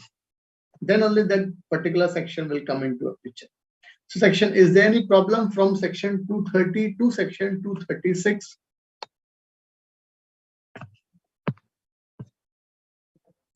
Is there any problem in section 230 to section 236?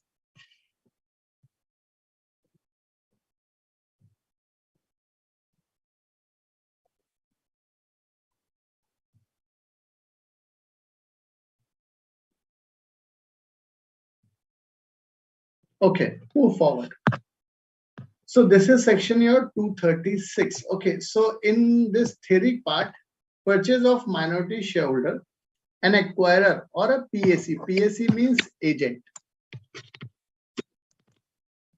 Or any person or a group of person become registered of, this is most important, for the applicability of section 236, compulsory there should be acquisition of 90% of the shareholder of the transfer company by the transferee company. Becoming 90% or majority or holding the 90% of the issued equity share capital of the company. Such acquirer or person or group of person shall notify the company of the intention to buy the remaining equity shares. Notify to company for purchase of minority shareholding. In the event of an acquirer or a PAC with such acquirer becoming registered holder of 90% or more of the issued equity shares of the company, means 90% is the main condition. Or in the event of any person or group of person becoming 90% majority or holding 90% of the issued equity share capital of the company by virtue of any amalgamation.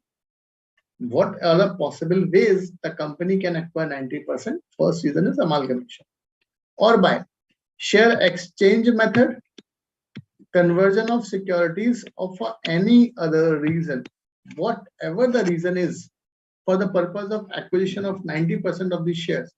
Such acquirer, person, group of person, as the case may be, shall notify the company of their intention to buy the remaining equity shares. Right? So this is the crux of section 236. Offer of equity shares to minority shareholder by acquirer, person, group of person, subsection 2. The acquirer, person or a group of person shall offer to the minority shareholder of the company for buying the equity shares held by such shareholder at a price determined on the basis of Rule 27 के हिसाब से. Offer to majority shareholder to purchase a minority equity shareholder. The minority shareholder of the company may offer to the majority shareholder to purchase the minority equity shareholder of the company at the price determined as per the Rule 27. We need to deposit that amount for a period of 1 year. The majority shareholder, the person who acquires the 90% of the shares of the transferor company shareholder. So that person is called as a majority shareholder. Shall deposit an amount equal to the value of share acquired by them under subsection 2 or 3, as the case may be, in a separate bank account. You're not going to mix that amount with different proceedings of the company, to be operated by the company whose shares are being transferred for at least 1 year for payment to the minority shareholder, and such amount shall be disbursed to the entitled shareholder within 60 days. Provided that Such disbursement shall continue to be made to the entitled shareholder for a period of 1 year who for any reason has not been disbursement within a period of 60 days. For that amount, time period is 1 year. Role of a company whose shares are being transferred to act as a transfer agent in the event of purchase. In the event of purchase under this section, the company whose shares are being transferred shall act as a transfer agent for receiving or paying. Means the transferor company is not acting other than the agent capacity. Company whose shares are being transferred to the issue shares. In the absence of physical delivery of shares by the shareholder within the time specified by the company, the share certificate shall be deemed to be cancelled, and the company whose shares are being transferred shall be authorized to issue the respective new shares in lieu of the cancelled shares and complete the transfer in accordance with law. Right of shareholders to make an offer for sale of minority equity shareholder.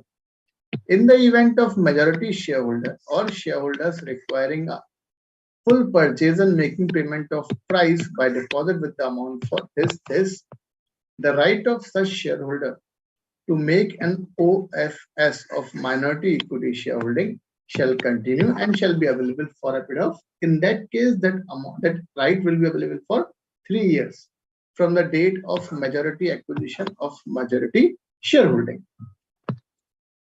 Right. So this is the concept of share of additional compensation. Determination of price for purchase of minority shares. So price will determine as per the rule 27. On failure to acquisition of share, there may be a possibility that shares of the company of the residual minority delist the shares. There is no last option available except the delisting of the shares. And the period of 1 year, or as the case may be specified by the SEBI, had elapsed. Example: RAM Limited, a company incorporated under the Companies Act 2013, has paid up equity share capital of 1 crore. 1 stands 100, 1,000, 1 lakh, 10 lakh, 1 crore face value of rupees 10 each, divided into 10 lakh shares. Okay. The company's financial position is gradually deteriorating since last 3 years. Rajan Limited, which in the same line of business of RAM, has paid up equity share capital of 5 crores of rupees 1, each divided into 50 lakhs, has proposed to take over the RAM Limited, the existing company. The minimum number of shareholders required to become the shareholder Rajan Limited to complete the amalgamation is 90%. Face value. This is the most important. Okay. Now, moving towards the section 237. And the heading of 237 is specifically provide power to central government to provide for amalgamation of companies in public interest. Section 230 and 7. The central government is empowered to order the amalgamation of 2 or more companies if government need to take care of that monopoly part also, whether the 2 companies are going to merge to create a monopolistic view. Suppose, for example, Airtel and Jio, they will get merged, and after merging, obviously they will make a cartel also. So government need to take care whether this is against the public policy. If it is satisfied that such amalgamation is essential in public interest. Say, for example, there are 2 loss-making companies, and both companies are same line of business, and government is considering that if we can merge that company with the other company, the continuation by the transferee company of any legal proceeding pending by the transfer that will be continued. The continuation against the transferee company of any legal proceeding pending against any transfer company. The central government shall make an order of amalgamation only if a copy of the proposed order has been sent in draft to each of the company concerned. First, they will send a draft to each of the company concerned, and the time for preparing an appeal to the tribunal has expired or the appeal has been finally disposed of. Fix the time for seeking objections or suggestions. Government, it means whenever government is asking for what amalgamation of two or more companies, then they will provide a time of 2 months from the company concerned to any shareholder or creditors of such company. A copy of every order of amalgamation made under the section shall be laid in both the houses of parliament, right? Now, every person or a creditor, including debenture holder of each of the transferring company, will have the same interest against the transferring company, whatever they had in case of transfer company. If yes, then there is no problem. But if that interest effect of this person, member, creditor, debenture holder, then they are entitled for compensation from the transferring company as assessed by the respective authorities. Any person aggrieved from the above compensation, they can make an appeal within 30 days to the tribunal, right? So if any person thinks that compensation is very less, then that particular member, that particular creditor or debenture holder can make an appeal also to the tribunal part, right? So this is your section 237, and this is also simple. Power of central government to provide for amalgamation of companies in public interest. Central government. Now, whatever points are mentioned in the chart, they are same mentioned in the that content part also. Central government may by order provide for amalgamation in the public interest. Subsection 1. Where the central government is satisfied that it is essential in the public interest that two or more companies should amalgamate, and that will accrue in case of, sir, any SEBI regulation or amalgamation or for SEBI regulation, yes, there is a SEBI regulation. I failed to recall the name of particular SEBI regulation. Yes, there is a SEBI regulation for amalgamation part. I am not able to recall that particular name of that regulation. Karthik. Provide for amalgamation of two or more companies into a single company with such consultation with the property, power, rights, interest, authorities, privileges, and with such liabilities, duties, and obligations as may be specified in the order that needs to be considered by the government before providing any amalgamation of two or more companies. Continuation by or against the transferring company of any legal proceeding that will be continued to the new company also. The order may also provide for the continuation by or against the transferring company of any legal proceeding pending by or against any transfer company, and such consequential, incidental, supplemental provision as may be in the opinion of central government be necessary to give effect to the tribunal, amalgamation. Same interest, rights, compensation. In fact, from this section 237, examiner can ask the compensation part question. Examiner can ask question from this part. The rest of the section is not so much important as far as examination is concerned, but examiner can ask the question from this part. Every member or the creditor, including a debenture holder of each of the transfer company, before the amalgamation shall have as nearly as may be same rights. The person will share the same rights and the rights against the transferring company as he had in the company for which originally a member or creditor. This is the most important. Appeal by aggrieved person on assessment of compensation. Right?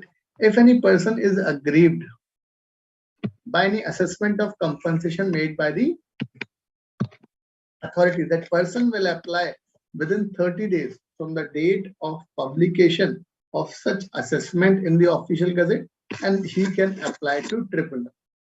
And accordingly, tribunal will decide what is the suitable compensation. Requirement for passing an order. No order shall be made under this section unless A copy of the proposed order has been sent in draft to each of the companies concerned. The time for preparing an appeal has been finally disposed of.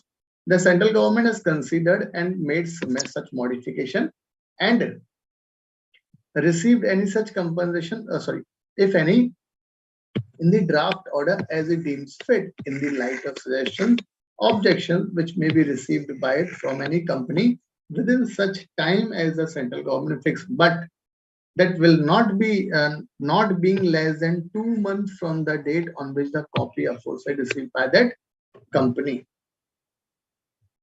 So time period is 2 months. The copies of every order shall be laid in the both the houses of Parliament. This is section 230 and 7, the simplest one. Next is section 238, and section 238, registration of offer of a scheme involving transfer of shares. Okay, so can we start the section 238? In relation to any offer of a scheme, obviously, when you are going to acquire any shares of any person, then you need to make an offer. So in relation to any offer of a scheme or a contract involving transfer of shares or any class of shares in the transfer company to the transferee company, under section 235, following provision shall apply. First point. The directors of the transfer company shall prepare a circular. Circular means kind of advertisement. The circular shall be addressed to the members of the transferor company. That circular need to be addressed to the members of the transferor company, because transferor company shares will be transferred to the new company, transferee company. The circular shall disclose the offer made by the transferee company, means new company, to the members of the transferor company, means old company.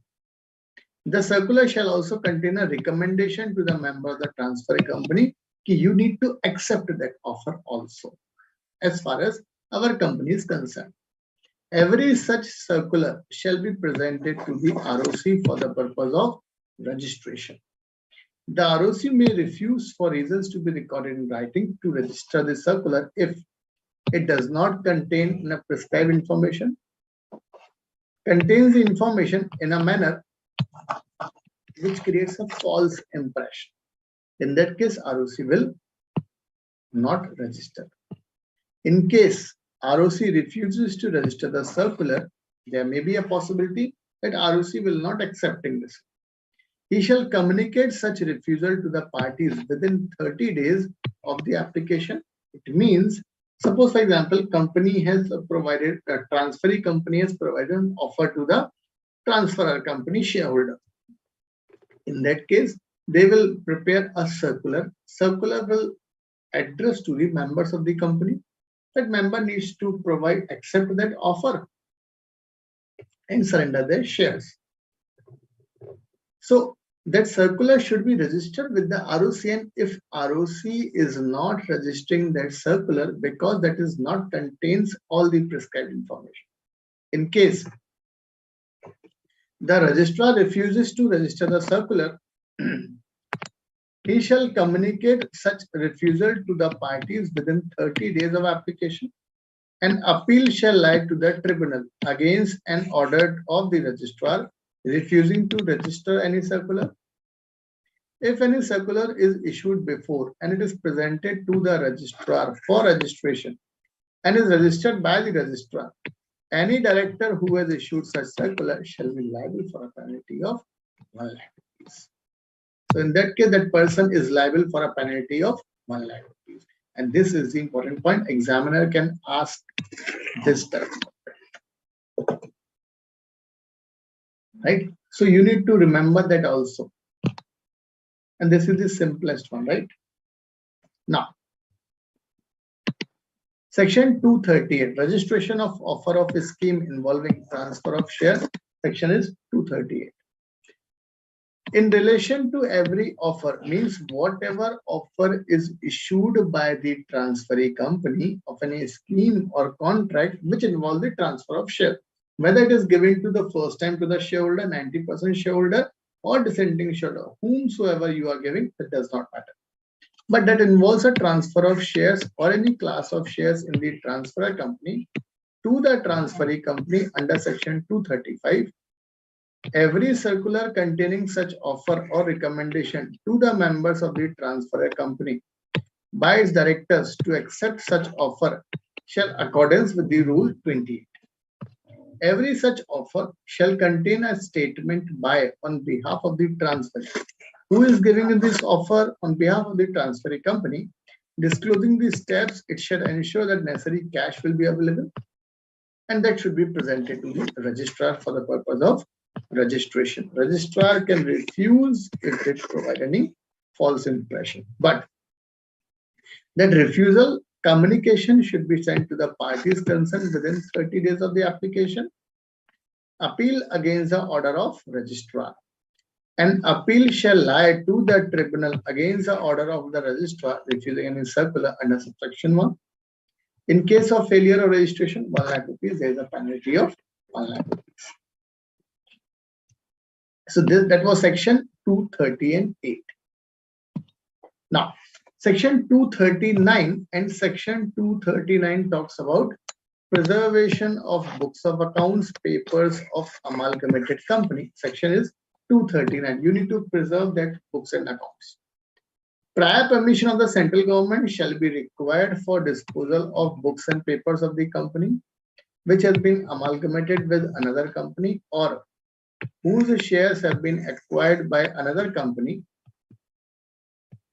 The central government may, before granting the permission for disposal of books and papers, appoint a person to examine the books and papers of the company for the purpose of ascertaining whether they contain any evidence of commission offense in connection with the promotion of the transfer company or the management of the affairs of the transfer company, the amalgamation of the transfer company, the acquisition of its shares. This is section 239. And section 240 talks about liability of officers in respect of offences committed prior to merger and amalgamation. In respect of any offence punishable under this act, all the officers in default of the transfer company shall continue to be liable whatever offences they had committed prior to its merger, amalgamation, acquisition. The provision of section 240 shall apply, notwithstanding anything contained in the law for the time being in force. Theory part.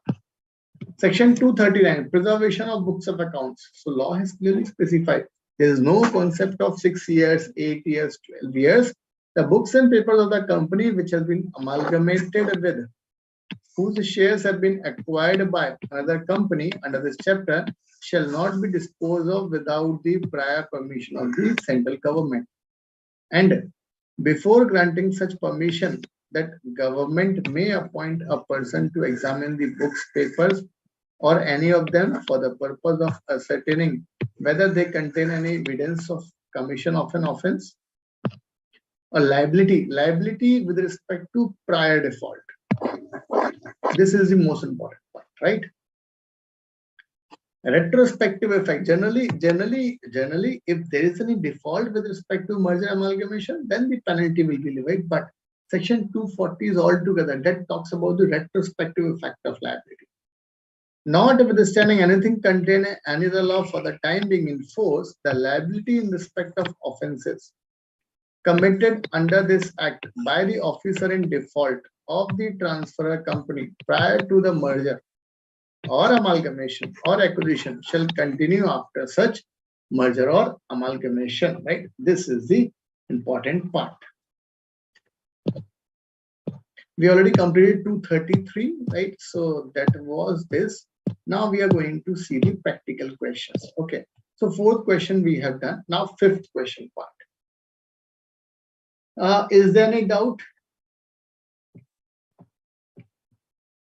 Is there any doubt?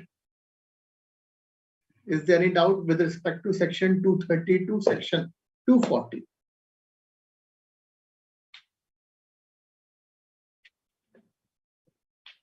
Okay, Niket. Okay, so let's start the section 5th. Sorry, question 5th. A limited transferee company means new company decides to acquire B limited transferee company by acquiring its share via process of takeover under section 235. Right? A limited prepare a scheme by which an offer were made to the shareholders of B limited. Okay. The offer was made on 1st August 2019. 90% approval we require. Recall the provision part, right? And for this 90% should be accepted. There are two conditions. The offer was remain open for 4 months. That's perfect, no issues. Such offer was approved by the shareholder having 92%. This is also perfect. Till that, we don't have any problem. Subsequently, A limited gave a notice to the remaining shareholder, means rest 8% shareholder, that it desires to acquire their shares. Such notice was given on 5th January 2019. 5th January 2019. Certain dissenting shareholder made an application to the tribunal that acquisition of their shares should not be permitted. Such application was dismissed by the tribunal. Hence, A limited acquired shares of 5% of the dissenting shareholder out of balance 8%. The balance of 3% continue to remain with them. Comment on the validity of the takeover, right? Now, so go to the question number 5 part. So question number 5 is the basic requirement of section 235 is first is you need to acquire the 90%. The approval of 9/10 in value received within 4 months from the date of the offer. The transferee company shall express his desires to acquire the rest percent after the expiry of 4 months within 2 months. In the notice prescribed, the transferee company shall be entitled as well as bound to acquire the shares of the dissenting shareholder where no application is made by any dissenting shareholder to the tribunal. Means if no application is made by any dissenting shareholder to the tribunal within 1 month, then within 2 months, 1 month time period within 2 months, right? You can recall the provision 4+2. Or where an application is made by a dissenting shareholder but rejected by the dismissed by the tribunal. In this case, CEL, application made by the dissenting shareholder has been dismissed by the tribunal. Hence, A limited is entitled bound to acquire all the shares of dissenting shareholder, that is entire 8% shareholder. Since A limited only acquired 5% shareholding of the dissenting shareholder, hence this is a condemnation of hence the takeover is invalid because law has clearly specified you need to acquire all these shares, right? You're not supposed to acquire the rest of these shares or remaining part of the shares. You need to acquire all these shares, right? So this is your concept. This is your overall section. Now remember one thing. So what is the important part? If we can mark out, remember section 230 is most important. Section 230 is most important. You can recall that in this chart format. I think so charts help out in the studies part because that picture shows and that fix in our mind also, right? So section 230 is important one. Section 231, as far as section 231 is concerned, that is not that much relevant to the examination part, but this is a pure theoretical kind of concept. Section 232. Section 232 talks about merger and amalgamation, which derived from the scheme of compromise arrangement. Section 230. Section 233 is a fast track merger, right? And fast track merger, so there are limited certain type of companies, like for example, small companies, and small companies are defined. Section 2 clause 85. holding company and wholly owned company and holding company, 2 startups and 1 small company and 1 startup, and accordingly notice and all, right, provisions. So section 234 talks about the foreign merger with the foreign company. Either the foreign company gets merged with the Indian company, or Indian company gets merged with the foreign company part. 235, 236. Again, important section, because in section 235, examiner will ask this question on 235, that 4 month, 2 month, 1 month, and extra. 236 is again the continuation of 235. Like if a company acquired 90%, then the story of 236 will start. Right? 237, that talks about the central government part, and that majorly the topic which is most important as far as examination is concerned, this one, compensation part. 238, as such, there is no such important point, but you need to register. Penalty is quite important, 30 days discount is important. That after rejection, ROC need to intimate to the party concerned within 30 days of the application. Preservation, there is no such time period of 6 years, 8 years, 10 years, 12 years, that central government will decide. And section 240 talks about the prior liability. This is the retrospective effect of liability part. Right? So this is your whole chapter from section 230 to section 240. Is there any doubt? You can let me. We completed the 5 practical descriptive questions also. Is there any doubt? Let me know.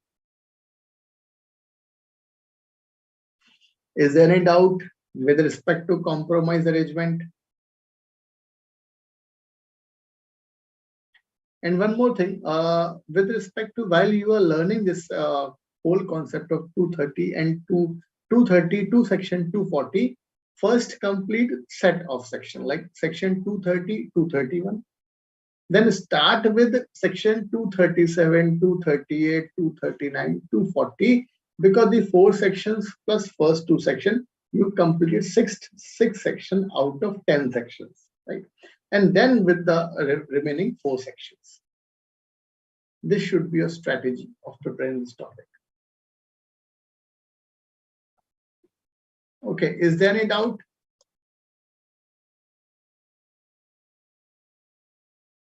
Practical question, Karthik, you can refer from module part or from our RTP also. It contains some practical questions over this.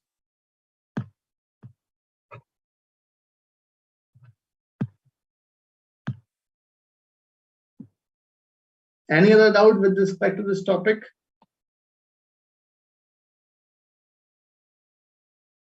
I think that it is easy to read this concept from charts or not.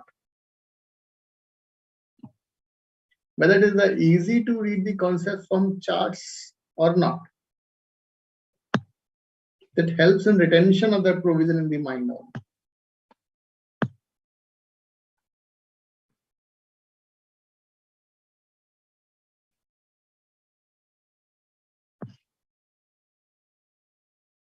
Okay, so I think so. All thing is clear. All clear provisions, right? With respect to section 230 and 240, 230 to section 240. So we completed this topic.